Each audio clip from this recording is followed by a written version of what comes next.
It's very clear by now, Trump is intentionally trying to destroy this country, with Republicans being his accomplices. And it's so clear to see with things like them refusing to pay TSA agents. Trump says ICE will remain in U.S. airports until the SAVE Act passes, and he's rejected every funding proposal for TSA that doesn't include it, while still demanding they work, which has caused absolute chaos at airports around the country. And instead of Republicans who control the entire government doing the right thing and paying TSA agents, Trump has instead decided to send ICE agents into airports to assist. What is your name? Where's your badge number?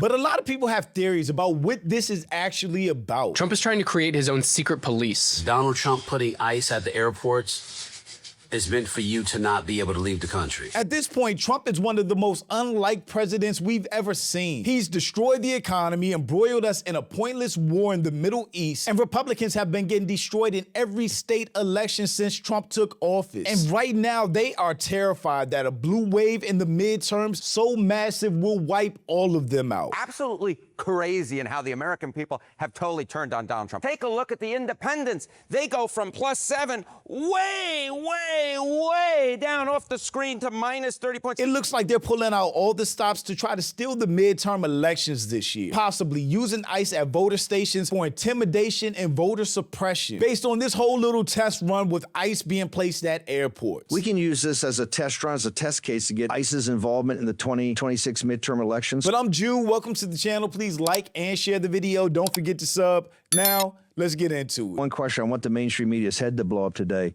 We can use what's happening with these ICE helping out at the airports. We can use this as a test run, as a test case to really perfect ICE's involvement in the 2026 midterm elections, sir? It's not even Democrats or liberals saying this. This is Republicans. Steve Bannon is just outright saying this without a care in the world because they know there will be no repercussions as long as Trump is in power. Yeah, I think we should have ICE agents at the polling places because if you're an illegal alien, you can't vote, right? It's against the law. It's a federal crime for you to vote in federal elections. And so if you're an American citizen, you should be happy that ICE is there because you're not going to have illegal aliens canceling out. Anyone who thought creating the largest internal security force in the country, answering only to the president, was for anything else hasn't been paying attention. One thing that Republicans are really good at is just saying a lie and repeating it so many times that it becomes the truth to a lot of people. Like their whole narrative that there is mass undocumented immigrants voting in elections, stealing elections for Democrats, which is just false. Available data shows non-citizen voting is incredibly rare. After the 2016 election, the Brennan Center for Justice, which advocates for voting rights, surveyed local election officials in 42 jurisdictions with high immigrant populations and found just 30 cases of suspected non-citizen voting out of 23.5 million votes cast. That's 0.0001%. And even though Republicans control all branches of government, Trump does this thing where he tries to blame Democrats for everything bad going on. And it just makes no sense considering the Democrats virtually have no power. They can't stop or enforce anything even if they wanted to. I mean, this dude is still blaming Biden for the economy a year and a half into his term, where he's made the poorest decisions possible that have destroyed our economy. What would be your message today to the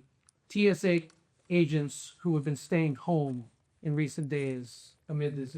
Well, some of them are needing money, because the Democrats cut off their money. I blame the Democrats more than anything else. But some of them, they didn't get paid because they're not funded by the Democrats. This is a Democrat problem. Just for clarification, because I know when we hear government shutdown, a lot of people really can't put that into context of somebody's life. Imagine abruptly one day not getting paid anymore, but still being told you have to come into work. And you do it for a week, maybe 2 weeks, hoping that the government shutdown ends or you start getting paid again, but it doesn't happen. You still have gas that you have to pay for to get back and forth to work. You still have bills, rent, mortgage that you have to pay. You still have to pay for food and whatever costs you have for your family. But you're expected to keep going to work 8, 9, 10 hours per day and not get paid for it. It's unsustainable for people, even if they were willing to keep going to work for free, hoping that the shutdown would end and they would get paid eventually. A lot of people just cannot do it with no money coming in, especially with most Americans living check to check with not even $5,000 in savings. In fact, I actually said to the Senate, why would you this is a Democrat problem. I think the polls are showing it's a Democrat problem. No, they're not. And they'll do anything actually to hurt our country so they can try and win the midterms. Trump is the only one that seems obsessed with purposely hurting our country and U.S. citizens while enriching himself, the billionaire oligarchs around him, and his family. And Hakeem Jeffries basically called this out. There you have it. Democrats won't fund DHS TSA until it's clear ICE agents won't show up at polling places to stop illegal aliens from voting. Even with this statement, the Democrats have tried several times to get TSA paid and leave these other things out to deal with them separately. But Republicans won't pass anything that does not include funding for ICE, which is absolutely egregious when you know that ICE just received like $85 billion in supplemental funding on top of what they already were operating with. How ICE grew to be the highest funded U.S. law enforcement agency. Just 10 years ago, the annual budget for Immigration and Customs Enforcement, or ICE, was less than $6 billion,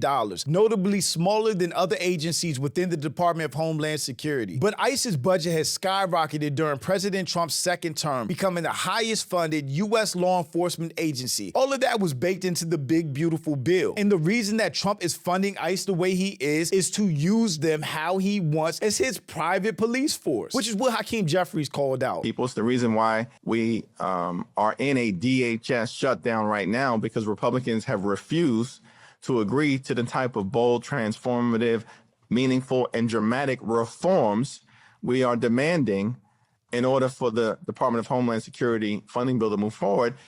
And I won't go through all of the demands, much of which we've talked about repeatedly in the public, but one of those demands is keep ICE out of sensitive locations. And we've defined that as schools, houses of worship, hospitals, and polling sites.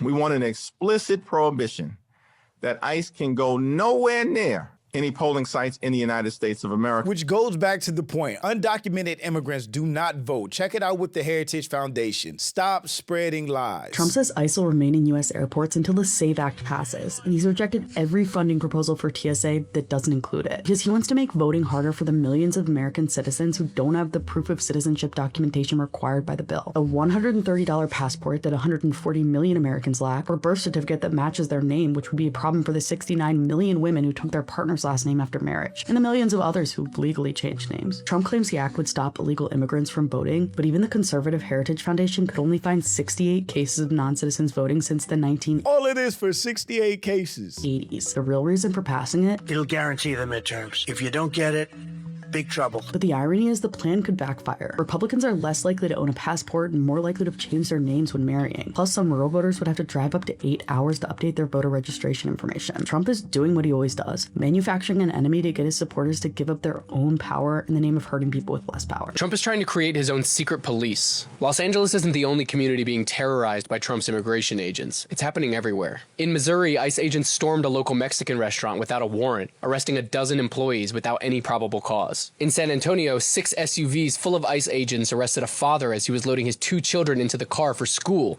and then pulled over a U.S. citizen at a drive-thru of a taqueria because they thought he was undocumented. And in Florida, ICE agents surrounded a man's home with rifles and shields, not because he was undocumented, but because his son was posting flyers warning neighbors about ICE raids. This isn't about deporting criminals, it's not about law and order, and it's not about public safety. It's about authoritarian control. At the direction of Stephen Miller and Donald Trump, immigration agencies have been told to stop building target lists of immigrants, skip the process, and quote, just go out there and arrest illegal aliens. Across the country, federal agents are pulling people over without probable cause, making warrantless arrests, and detaining people without identifying themselves, including U.S. citizens who are often held for hours before being released. Plainclothes agents in masks are kidnapping people at gunpoint and disappearing them into detention without a word to their lawyers or their families, and they're doing it at courthouses, arresting people who are following the legal processes that we've asked them to. Yesterday, I posted about how Trump wants to use LA as a pretext to invoke the Insurrection Act. He's already activated 4,000 National Guard troops and deployed 700 active duty Marines to Los Angeles. If he pulls that trigger, they can all be added to his secret police force. I think the only thing that's going to save us from all of this is how unpopular Trump is, not only with Democrats or the left, but his own people now, because so many MAGA people that voted for Trump are now regretting it and voicing their regrets. I am a registered Republican. My dad was the president of American Pipeliners Association, so I came by it rather naturally. Voted for the president, supported him but I really want to apologize. I mean, I'm looking at this awful picture of the Obamas. What an embarrassment to our country. All this man does is tell lies. He is not worthy of the presidency. He takes bribes blatantly, and now he's being a racist. I just don't think Trump has the support. And once these Republicans are out of power, once MAGA is out of power, if they're not all arrested, charged, and taken to court for all of the illegal things that they did, knew about, and hid, covered up, or just allowed to happen, that would be an incredible injustice. But there's also another theory about what's going on with ICE, TSA, and just everything happening right now. Oh, just a heads up. Donald Trump putting ICE at the airports is meant for you to not be able to leave the country. They're staging them, so when this shit hits the fan, you won't be able to leave. So that's honestly not too hard to believe. I also read that this whole energy crisis, because of the war with Iran, is going to give justification for Trump to do another lockdown. This time, energy lockdown, an energy crisis. People not being able to leave their house or drive after a certain point in time. They're all theories. They're all ideas. It's people speculating, but it's worth talking about, especially with what we see going on. What's your name? Can show the badge. Where's a badge? This is ICE at the airport, just accosting people. No badges, no identification, nothing. Where's your badge? Can I see? Let me see your badge. Okay. No, can I see your badge? I don't know if that's legitimate. Can I see your badge number, sir? What is your name? They should have to have identification on their shirts. Badges, badge numbers, pictures to match their face, all of that. What is your name? Where's your badge number? You have a legal obligation to show your. I'm asking for your badge number, sir. What is your badge number? It's hard to watch. And if you've seen these airport videos, they're absolute insanity. It's just chaos. And this was while TSA agents were actually still working, but a lot of them just quit. People were getting to airports 3 hours early and still missing flights. TSA lines in LaGuardia International Airport in New York City stretching into hours-long waits due to DHS shutdown. All because the Republicans blocked a bill to fund TSA, FEMA, CISA, U.S. Coast Guard, and countless other agencies. Republicans control all three branches of government. They own this problem. They're trying not to. Over 30% of Houston TSA agents have now called out sick, causing absolute unreal video footage of TSA wait times in Houston, which peaked at over 200 minutes long. Houston is now telling flyers to come 3 hours early to the airport. It's like, where are these lines even going? Is this a line to go through security? People are waiting to go through security? There's been plenty of times when I had to sprint, like a full sprint through the airport to catch my flight. That's impossible at this point. If you're not at the airport 4 hours early, you're not catching the flight. That gives me anxiety just watching. Atlanta TSA line has now stretched into a stunning 153-minute wait time at 6 a.m. Nah, this ain't it. They scream about the economy, but the receipts keep embarrassing them. Most of the poor states, Republican controlled. Most recessions started under Republicans. Deficits lower by Democrats. Job growth dominated by Democrats. GDP stronger under Democrats. But they keep fooling people into thinking they are the party that's going to fix the economy, and they break it every time. This isn't an opinion. It's a pattern. Republicans sell trickle down, America gets fucked. 8 of the 10 poor states in the U.S. are controlled by Republicans. 10 of the last 11 recessions started under Republican presidents. The only 3 presidents to lower the deficit in the last 50 years were all Dems: Clinton, Obama, Biden. 6 of the last 7 presidents with the highest job creation rates since 1945 were Democrats. GDP growth under Republican presidents averages just 2.5%, but a whopping 4.3% under Democrats. It's really no argument at this point. Editing Jew here. Since I recorded this video a couple days ago,